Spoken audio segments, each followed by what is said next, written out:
Госпожа председатель. Madam President, ladies and gentlemen, 80 years ago, the most terrible war in human history came to an end. More than 70 million people fell victim to the fighting, famine, and disease. In 1945, the course of world history changed forever. The triumph over German Nazism, under whose banner most of Europe had rallied, and Japanese militarism paved the way for peace, recovery, and prosperity.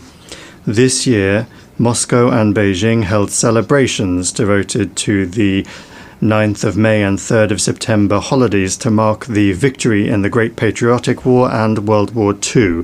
The world witnessed grand military parades commemorating the decisive contribution of the peoples of the Soviet Union to the defeat of Nazi Germany and the particular role of the people of China in defeating militaristic Japan.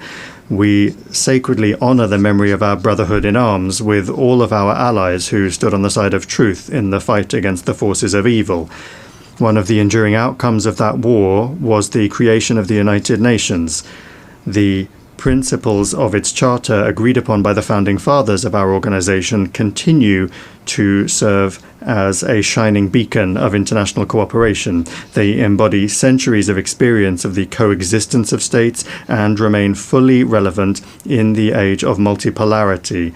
The only thing that remains is for all member states, without exception, to adhere to those principles in full, in their entirety, and as they are interconnected. In practice, however, things look different.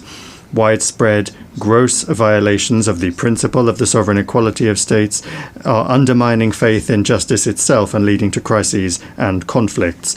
The root of the problem lies in the incessant attempts to divide the world into us and them, into democracy and autocracy, into a blooming garden and a jungle, those who are at the table and those who are on the menu, into the chosen ones who are allowed everything and the rest who for some reason are obliged to serve the interests of the golden billion.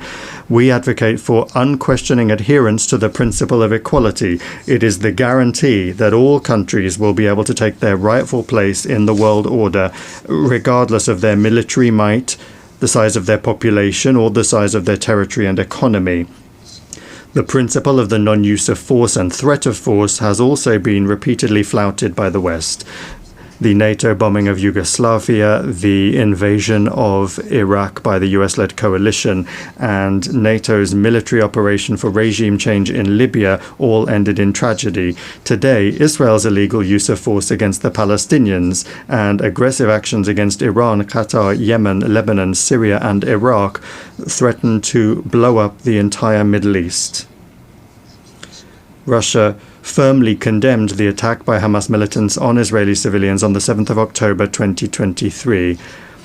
However, there is no justification for the brutal killings of the civilian population of Palestine or for terrorist attacks. There is also no justification for the collective punishment of Palestinians in the Gaza Strip, where Palestinian children are dying from bombing and starvation. Hospitals and schools are being destroyed, and hundreds of thousands of people are being left without shelter. There is no justification for plans to annex the West Bank.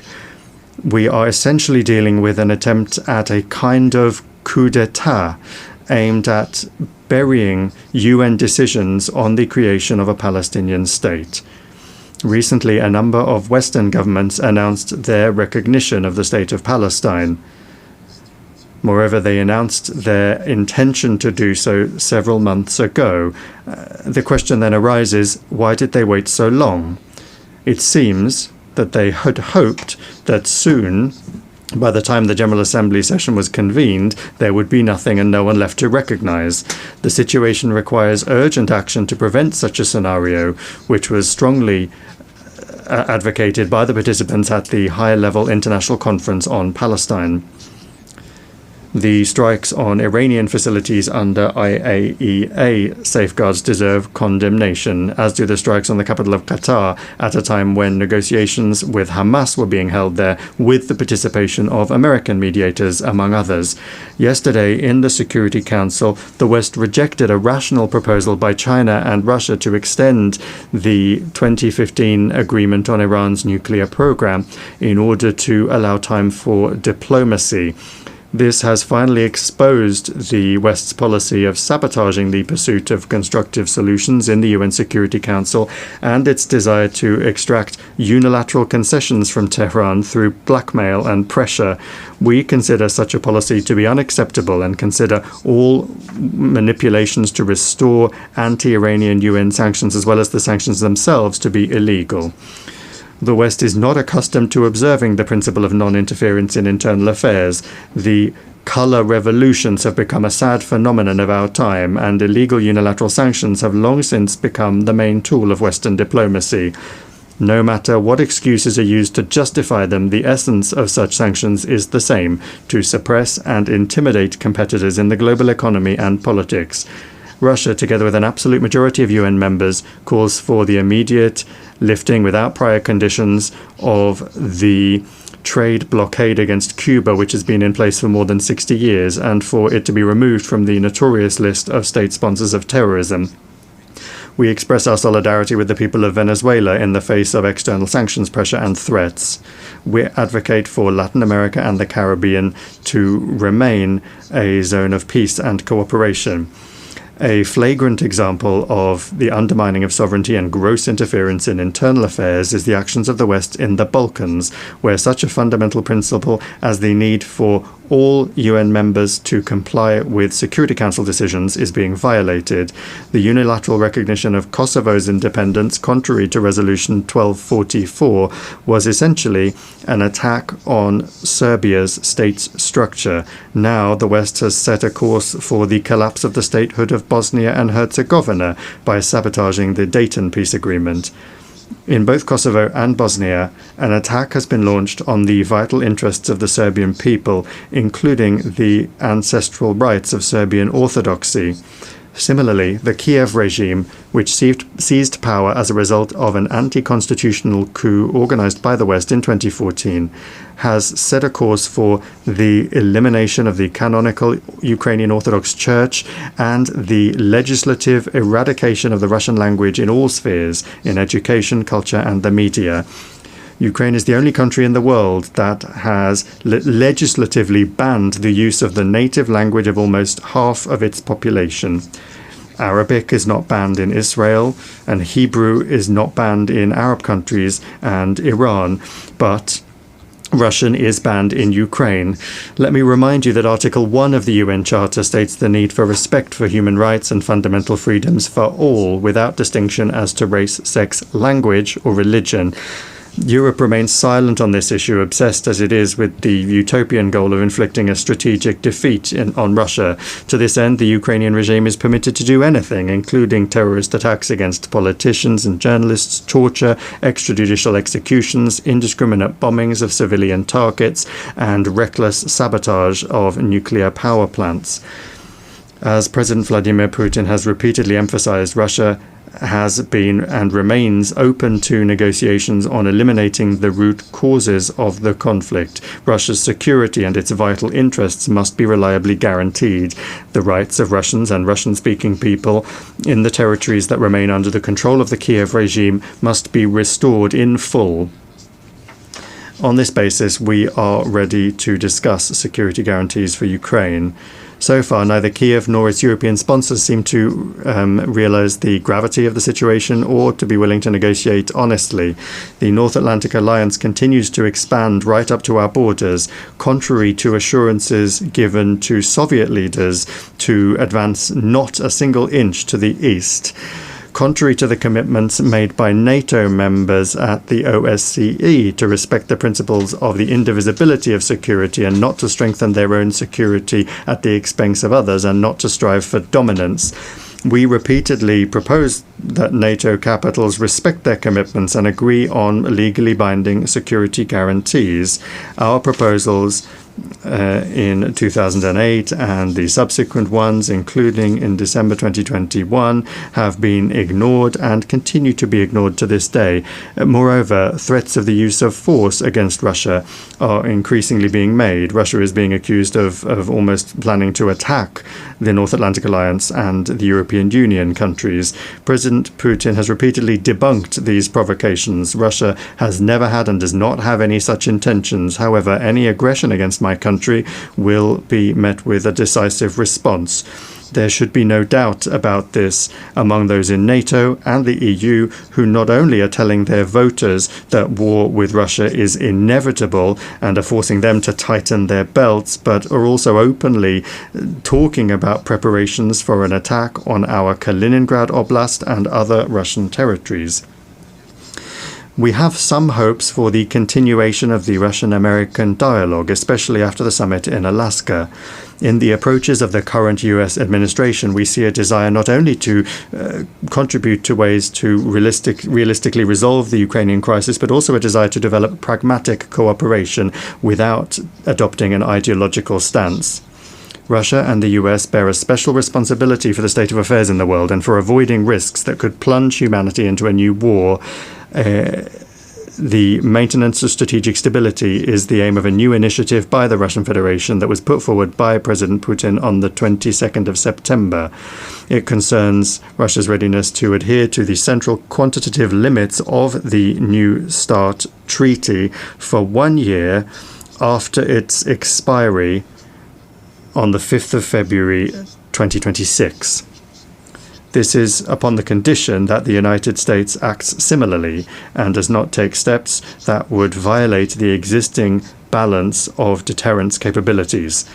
We believe that the implementation of our proposal would create the conditions necessary for avoiding a strategic arms race, to maintain an acceptable level of predictability in the nuclear missile sphere, and to improve the overall atmosphere in Russian and American relations. Colleagues, in December this year, we will mark the 65th anniversary of the adoption by the General Assembly of the Declaration on the Granting of Independence to Colonial Peoples and Countries. The decolonization process, with a leading role played by the Soviet Union, was a direct consequence of the realization of the right of nations to self-determination.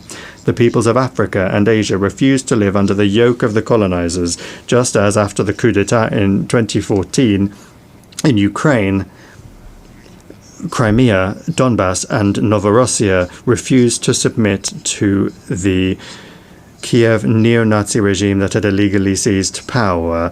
It not only does not represent the interests of the population, but has also unleashed a war against them. In both cases, the principle enshrined in the 1776 Declaration of Independence and subsequently reaffirmed by many American presidents was put into practice. The following principle: governments derive their just powers from the consent of the governed. Neither the colonizers nor the Kiev regime had any consent from the peoples that they sought to rule.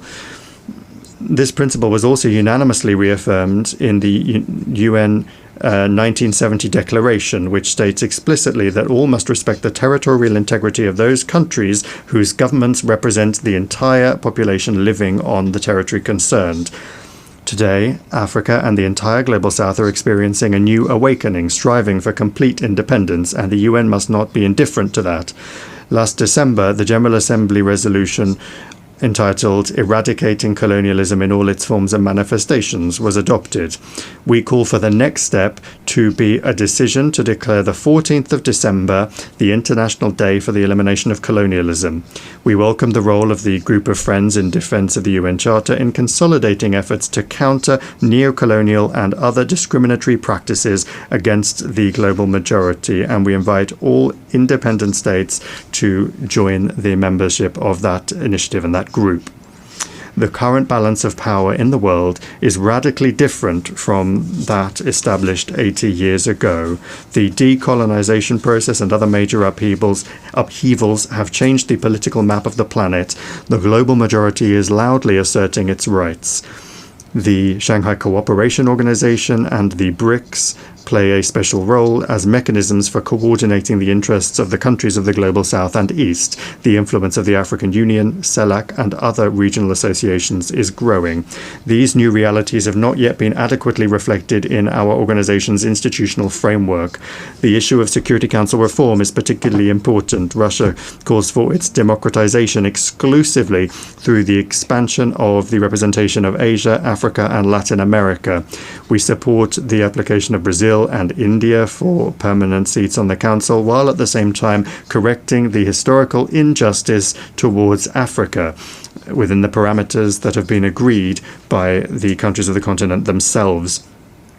Recently, Secretary General Antonio Guterres proposed a comprehensive reform of the UN. We are not opposed to an open discussion of this initiative. The guiding principle should be the UN's return to the fundamental principles enshrined in its charter, which the West for many years has been seeking to replace with its rules-based order. It's important that the work be carried out transparently, with the participation and consideration of the interests of all member states. We call on the Secretary General and all Secretariat staff to strictly adhere to the principles of impartiality and equidistance in accordance with Article 100 of the Charter. Attempts at a palace coup in the Secretariat, its privatization by a small group of countries, must not be allowed. The composition of the Secretariat should reflect the new realities and ensure the fair representation of the countries of the global majority. We look forward to a constructive discussion of the organization's development at a special meeting of the Security Council, which Russia, as president, plans to organize on United Nations Day on the 24th of October. UN reform is only a part of the complex task of transforming the entire system of global governance, including the genuine democratization of the IMF, the World Bank, and the WTO, commensurate with the weight and role of the global South and East in the world economy, trade, and finance. Discussions of global reforms cannot ignore the fact that the international security situation today is deteriorating. I have already spoken about the reasons for this, and I'll repeat that the main one is the desire to maintain hegemony through military force.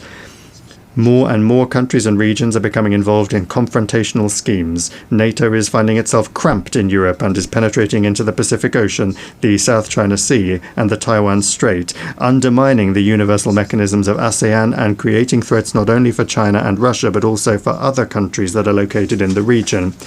This new stage of expansion is justified by NATO leadership with the slogan of the indivisibility of Euro-Atlantic and Indo-Pacific security, and they're trying to use this slogan to surround the whole of Eurasia with a military ring. Russia and its like-minded partners are offering a constructive alternative to this dangerous course, to build in Eurasia an architecture of equal and indivisible security, not just for NATO members and their allies, but for all countries and associations on the continent without exception, including the SCO, the CIS, ASEAN, the EAEU, CSTO, the Gulf Cooperation Council, and others. To this end, Belarus and Russia, as partners in the Union State, are proposing the development of a Eurasian Charter of Diversity and Multipolarity in the 21st century. A truly continent-wide process is unavoidable after the West's behavior has rendered the Euro-Atlantic security model based on NATO, the EU, and the OSCE meaningless. We see no prospects for restoring this model in Europe in its former form, as some European capitals have suddenly started to contemplate. When talking about the future, we must not forget the lessons of the past, especially in a situation where Nazism is rearing its head again in Europe and militarization is gaining momentum under the same anti-Russian slogans. This is all the more alarming given that a number of politicians in power in Brussels and in some capitals of EU and NATO countries are seriously beginning to talk about a third world war as a likely scenario. These figures are undermining any effort to find a fair balance of interests among all of the members of the international community by trying to impose their unilateral approaches on everyone else in gross violation of the key charter requirement, which I have repeatedly mentioned already, that is the respect for the sovereign equality of states. It is this equality which is the foundation for the objectively emerging multipolarity. Russia is not agitating for revolution against anyone. Our country has suffered more than others from revolutions. We are simply calling on member states and the Secretariat's leadership to strictly adhere to all of the principles of the UN Charter without exception, without double standards. Only then will the legacy of the founding fathers of the UN not be squandered.